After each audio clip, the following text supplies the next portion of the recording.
Good morning po sa bawat isa. At ngayon po ay patuloy po tayong lalapit sa Panginoon. And then mamaya po ay prayer meeting.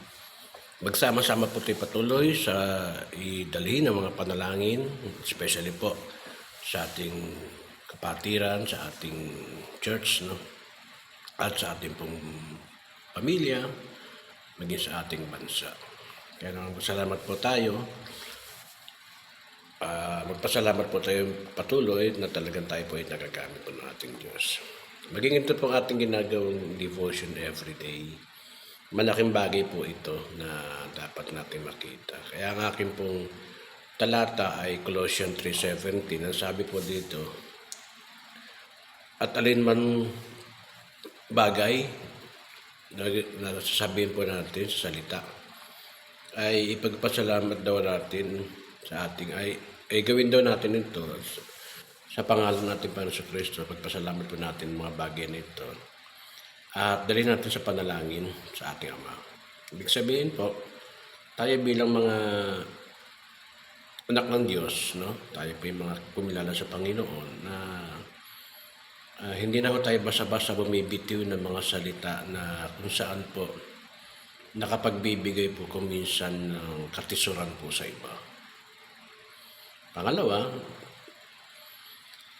nakita natin na ang mga bagay na sinasabi natin ay dapat po ni-screen na ho natin ito. Una, sabi nga, bago mabumitaw ang salita natin, ang bibig natin, ilang beses po natin isipin muna.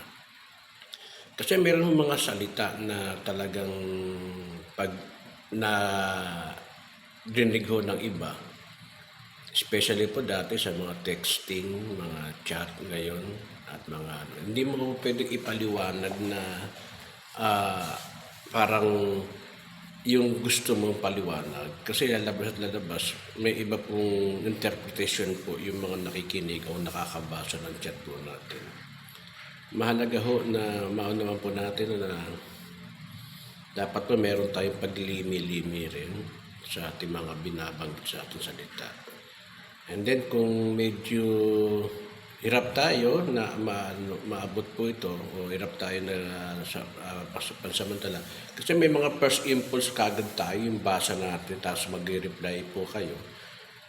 Ang nangyayari kung minsan, yung reply natin, bagamat maganda po ang motibo, pero yung content niya, hindi ho posibleng maintindihan ho ng mga dumirinig sa atin o yung tungkulan natin o sino man pong mga tao ito, na yung nasa kagustuhan nating maipaliwanag, hindi ho yun ang magiging basa po nila sa interpretasyon.